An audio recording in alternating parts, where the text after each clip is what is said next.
Amis de TV Auxois, bonjour. Bienvenue dans cette 107e édition de votre journal préféré, où nous allons développer les événements qui se sont déroulés entre la fin avril et cette mi-mai 2023. Tout de suite le sommaire. Journée de la déportation, la fête de la moto, le Crédit Agricole fait peau neuve, en bref et en images, journée ferme ouverte, commémoration du 8 mai. Mais commençons ce journal par un devoir de mémoire. En effet, ce 30 avril avait lieu, dans toute la France, les journées de la déportation.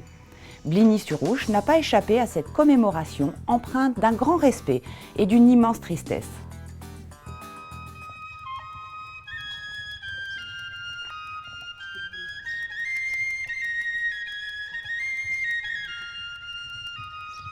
N'oublions pas que dans notre canton de Bligny-sur-Ouche, Georges de Sol, Marcel Follot, Pierre Follot, Émilienne Fournier, Henriette Fournier, Henri Fournier, Henri Gouachaud, Henri Gossot, Georges Le Cygne, Pierre Raffa, Georges Royer, Jacques Vauzel et Étienne Virly ont été déportés. En ce dernier dimanche d'avril, la nation rend hommage aux victimes et aux héros de la déportation que la barbarie nazie, avec la complicité du régime de Vichy, a jeté par des dizaines de milliers dans l'enfer des camps de concentration et d'extermination. Il est triste de constater que ces célébrations, année après année, n'amènent plus devant nos monuments que des personnes d'un certain âge. Si on n'oblige pas notre jeunesse à faire un devoir de mémoire, toutes ces commémorations un jour vont disparaître et tous ces gens seront morts pour rien. C'est notre histoire que nous sommes en train d'effacer. Il serait donc grand temps que parents et enseignants obligent nos enfants à venir commémorer ces grandes dates de l'histoire de France. Il en va de notre survie.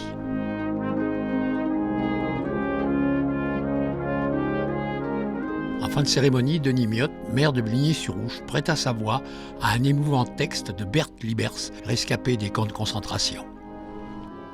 Les 350 petits-enfants et les autres sont passés dans la cheminée et sont maintenant dans le ciel et ne mettront jamais plus de souliers dans l'âtre de leur maison.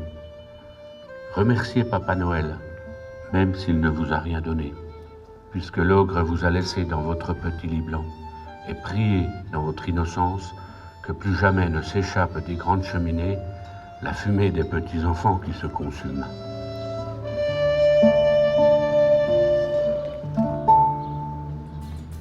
Continuons avec un sujet cette fois-ci beaucoup plus léger, la traditionnelle fête de la moto de Bligny-sur-Ouche.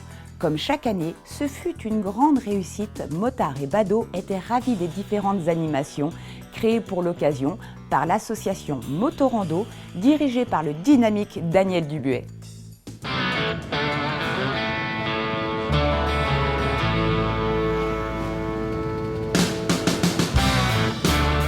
Créée il y a 25 ans, la fête de la moto en était à sa 23e édition ce lundi 1er mai 2023.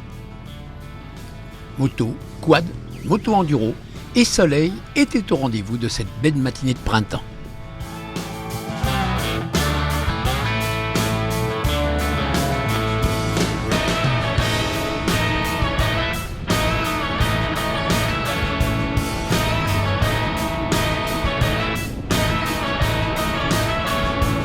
Ah, c'est le grand jour, oui. Avec le soleil. Il y a une centaine de motards route. Nous avons également une cinquantaine de quads et autant en moto d'enduro. Ça nous fait 200 participants roulants. Nous avons essayé de faire des progrès concernant la restauration parce que l'an dernier ça a coincé un petit peu. Donc cette année nous avons les 2 restaurants de Bligny-sur-Ouche, le Café du Cendre. On a prévu 400 pains, 20 kg de saucisses, 20 kg de merguez et on fait aussi à manger au Café du Cendre. Jambon à la broche accompagné de salade de pommes de terre et salade de pâtes.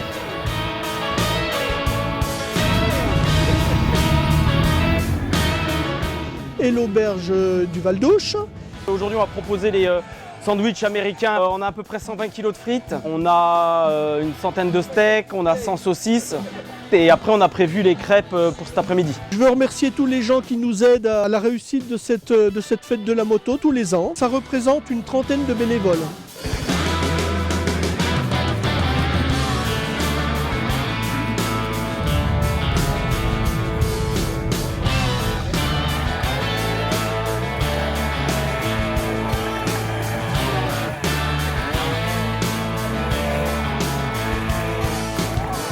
On vit ensemble depuis une vingtaine d'années et on joue le spectacle depuis 12 ans. Combien de temps il faut pour préparer un spectacle comme ça? On a créé le spectacle en 6 mois environ, qu'on a continué à améliorer au fil des ans, et au fil des spectacles qu'on a joué dans différents lieux aussi pour s'adapter avec les lumières en extérieur, en intérieur, etc. Cylindrée des motos. Alors la demoiselle c'est 80 cm3 et moi c'est 100 cm3. La vitesse quand vous tournez, c'est quoi? 50 km/h max.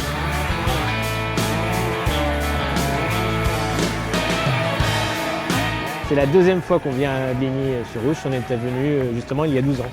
La première année qu'on a créé le spectacle. On se déplace dans toute la France, un petit peu en Europe aussi. On a travaillé en Autriche. Voilà. Et puis après, on va sur les fêtes de la moto ou fêtes de village, peu importe. Voilà, on se déplace où on nous appelle avec plaisir. Voilà.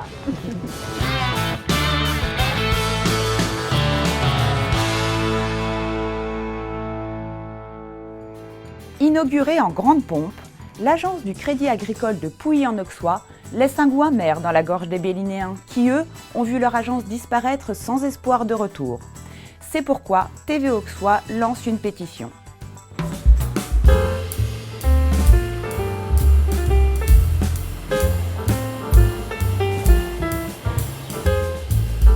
C'est pour présenter un bâtiment totalement rénové que le directeur de l'agence du Crédit Agricole de Pouilly a accueilli ses sociétaires.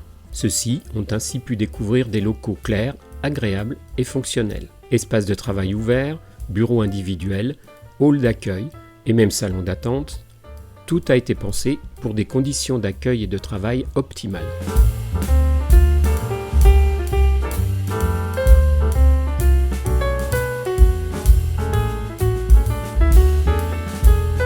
Un espace multiservice ultra moderne, disponible 24 heures sur 24, a également été créé. Après la découverte des lieux, directrice régionale des ressources humaines, présidente de la caisse locale, directeur de l'agence, administrateur régional, ont retracé le déroulé de l'opération, avant de poursuivre la rencontre avec les sociétaires présents autour d'un apéritif convivial qui a permis d'échanger cordialement avec l'équipe locale.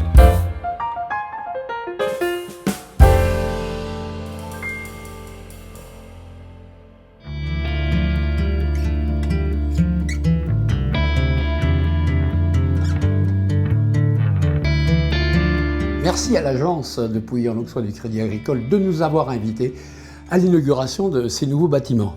Et merci à Patrick Verne d'avoir réalisé un reportage très complet. Mais une fois de plus, notre ruralité est attaquée. Je constate l'incohérence de la décision de la direction du Crédit Agricole de supprimer l'agence de Bligny et surtout de ne pas nous mettre à Bligny ce distributeur que l'on voit dans le reportage de dernière génération où on peut déposer espèces et chèques. Ça serait formidable pour nous qui n'avons plus d'agence à Bligny-sur-Ouche. Alors, si comme moi, vous trouvez la décision de la direction du Crédit Agricole injuste et incohérente, n'hésitez pas à nous écrire à TV Auxois, 3 rue Ravrin, 21 360 Bligny-sur-Ouche. Nous ferons suivre. Plus vous nous écrirez, plus nous avons de chance d'être entendus et d'avoir de l'influence sur les décisions à venir du Crédit Agricole.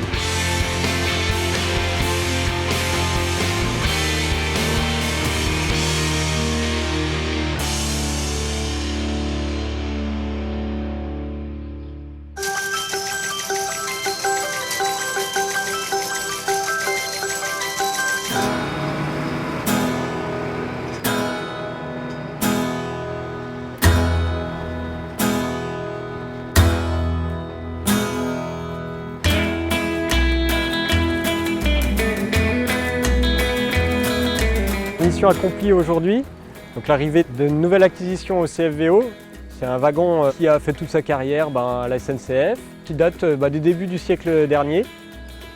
Un wagon qui a été construit pour le royaume de Prusse, donc en Allemagne, et qui a été pris et qui est arrivé en France en fait aux dommages de guerre de la Première Guerre mondiale.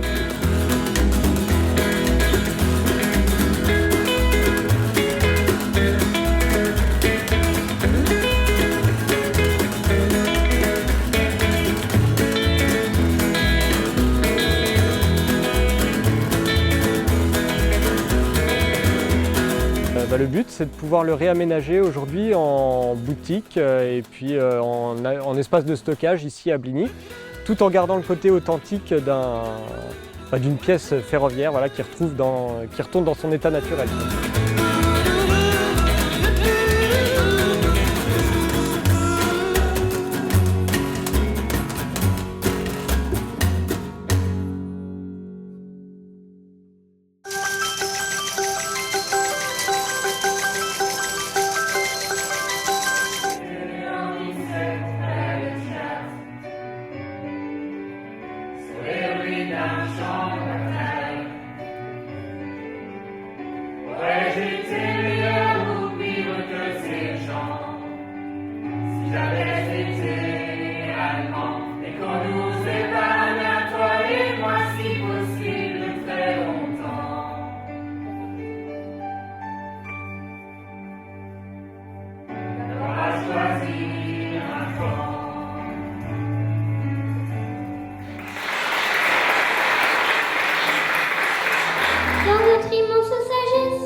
C'est notre deuxième édition du Troc Jardin à Maconge, organisée par les Sentinelles Sud de l'Auxois. C'est une association relativement jeune qui propose des animations dans notre village et qui veille au bien-être des habitants dans le village. Le principe du Troc Jardin à Maconge, c'est qu'il y a un marché de producteurs avec un pépiniériste professionnel, un espace troc où les gens peuvent échanger leurs plants, leurs boutures, un espace jeux enfants, donc des jeux en bois, et un espace de petites buvettes. Cette année, il y a un concours de nichoirs avec de nombreux lots à gagner. L'année dernière, c'était épouvantail. Cette année, c'est nichoirs.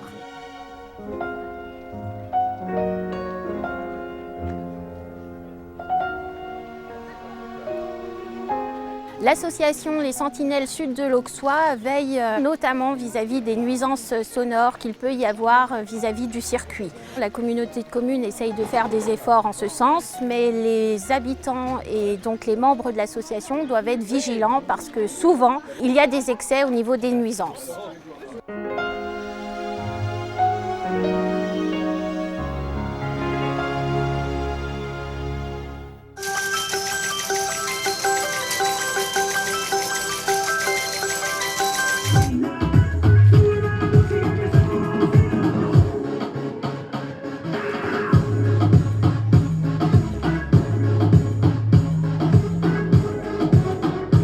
Aujourd'hui, il se passe une grande fête au centre social dans le cadre des nouveaux bâtiments. On a souhaité organiser donc cette grande fête pour faire découvrir le nouveau bâtiment aux habitants du territoire.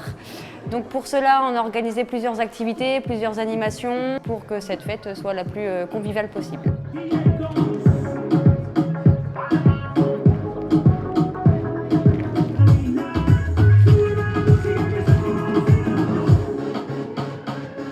travaux du bâtiment ont duré 1 an et demi pour un agrandissement de 100 mètres carrés environ. Un nouveau éclairage, un nouveau système de chauffage, des nouvelles peintures, un nouveau sol. Ça a permis de restaurer le bâtiment dans son entièreté. Les travaux ont été financés par la communauté de communes, l'État, la région, le département. Donc voilà, ça a été plusieurs partenaires qui ont contribué à ce nouveau financement. L'année prochaine, on fête les 50 ans du centre social. Donc on espère pouvoir renouveler aussi une fête du même acabit.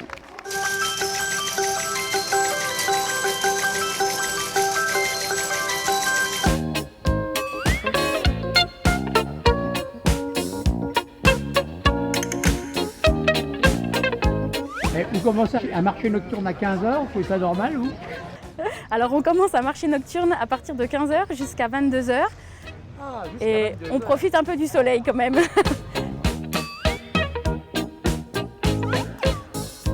Il y a 16 producteurs et artisans HI. C'est l'association des Amis de la Saint-Jean qui organise. Les producteurs viennent tous de la région Côte d'Or, de la bière, des salaisons du Morvan, des créations de bois, des bougies, tous les métiers. Ce soir, il y a restauration, barbecue avec des frites et puis la buvette qui tourne en continu sur toute la journée.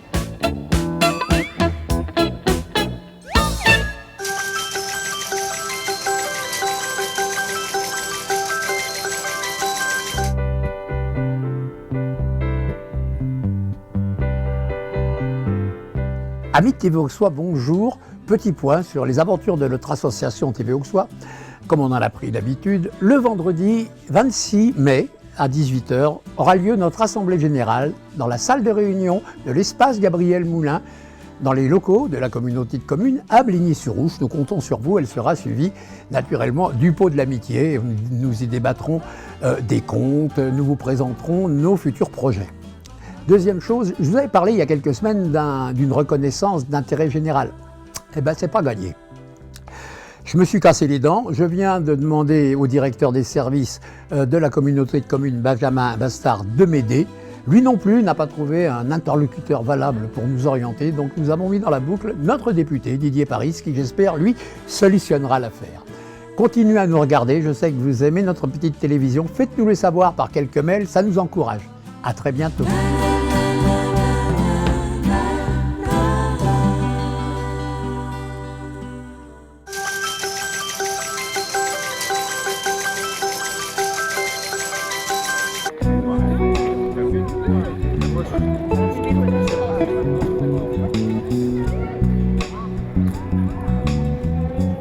C'est les Canalos qui organisent aujourd'hui le 30e vide-grenier qui a le plaisir d'accueillir pour l'heure en moyenne entre 35 et 40 exposants. On n'a pas fini de faire le tour. On a un cadre exceptionnel quand même ici avec une vue imprenable sur Châteauneuf et la météo qui aujourd'hui nous avons la chance qu'elle soit avec nous.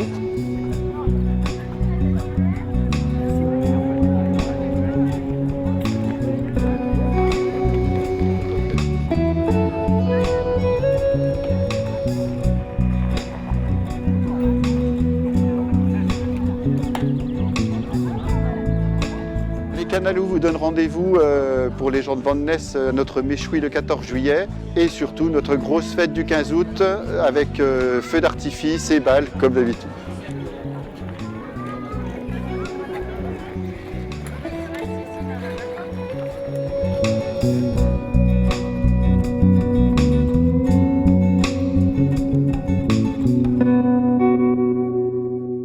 Déjà créateur d'un marché de producteurs hebdomadaires, commerçants et agriculteurs de la vallée du Serein, associés au Laïtou, ont organisé en cette fin avril une journée ferme ouverte qui a rencontré un vif succès.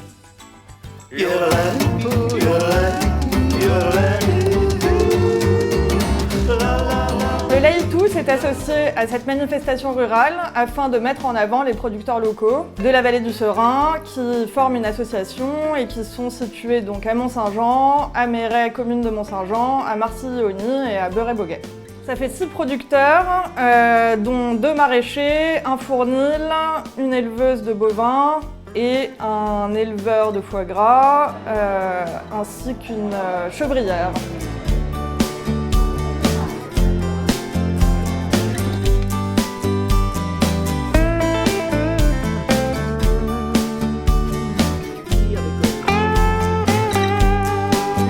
accueille pour l'occasion de la soirée de clôture un conférencier qui va parler des circuits courts et des nouvelles manières de consommer. La cour de Louis XIV. Donc c'est après la Renaissance. Aujourd'hui, je fais une conférence gesticulée. C'est un spectacle d'éducation populaire, de vulgarisation sur des questions politiques, scientifiques. Et je vais expliquer comment j'en suis venu à proposer le projet de sécurité sociale de l'alimentation. Vous pouvez l'utiliser. Si vous ne comprenez pas ce que je dis, je vous la montrer bien haut pour qu'on puisse S'en reprendre. suivra un concert à 21h. Initialement prévu, la rue Quétanou était invitée. Malheureusement, ils n'ont pas pu venir et ont reporté leur tournée. Mais nous aurons la Peau du Zouk, qui est une fanfare locale. Et donc, on sera vraiment dans du 100% du cru.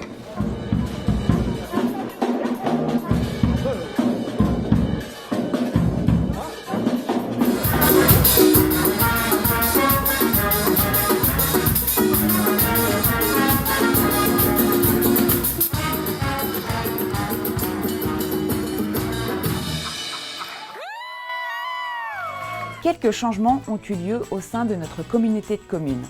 Et plusieurs de ces villages viennent dans les semaines passées d'élire un nouveau maire. L'occasion pour TV Auxois d'aller à leur rencontre et de vous présenter 2 de ces nouveaux élus dont nous admirons déjà courage et dévouement. Car il en faut une certaine dose dans la période actuelle. Pour ma part, il est temps de vous quitter et de vous donner rendez-vous dans 15 jours pour la 108e édition de votre journal préféré, sur TV Auxois bien sûr. Bye bye.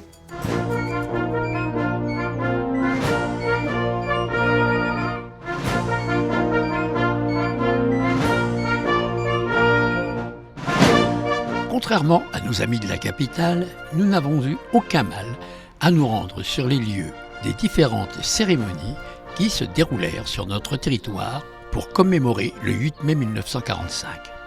L'occasion, pour TV Auxois, de vous présenter 2 maires fraîchement plébiscités et qui ont rejoint la cohorte de nos élus. Après 6 années de guerre, l'écho de l'armistice se répand partout sur le continent, apportant au peuple la joie de la libération et la fierté d'avoir vaincu.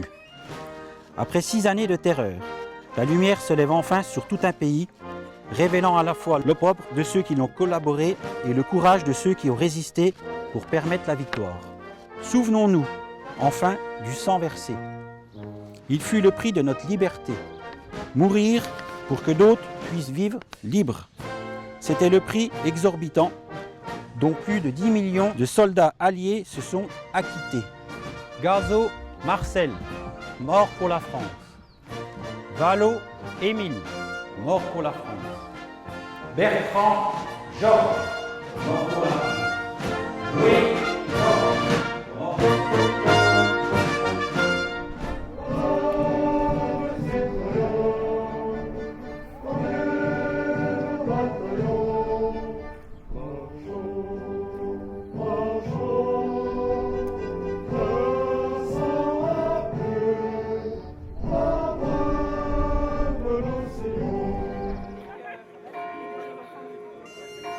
En étant élue maire depuis peu de temps, ma première impression c'est qu'il n'y a aucun répit. J'ai jamais l'esprit totalement tranquille. Après, je suis très bien entourée, donc ça aide beaucoup. Le plus compliqué de la fonction, c'est qu'actuellement nous n'avons pas de secrétaire de mairie, par chance elle arrive très prochainement. Il faut donc être très réactif sur beaucoup de demandes. Ça c'est assez compliqué. La partie la plus agréable de cette fonction, c'est de pouvoir échanger avec les habitants sur leurs projets, leurs envies, et puis voir derrière les réalisations. Après 6 années de terreur, la lumière se lève enfin sur tout un pays, révélant à la fois l'opprobre de ceux qui ont collaboré et le courage de ceux qui ont résisté pour permettre la victoire. Le 8 mai 1945 offrit la plus grande gloire du monde aux femmes et aux hommes qui n'avaient pas cédé.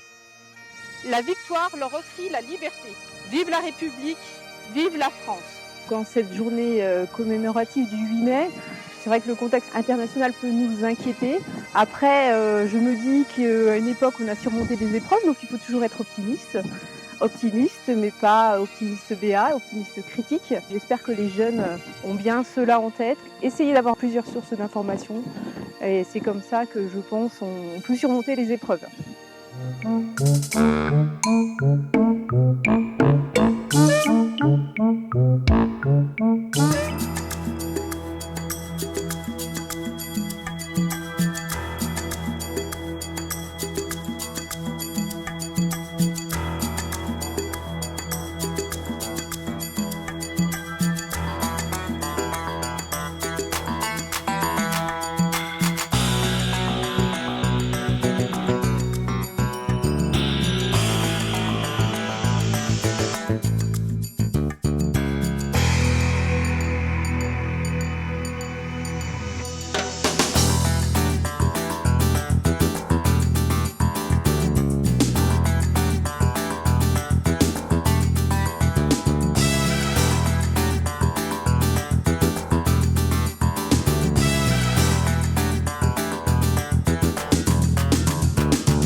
quoi? C'est déjà fini?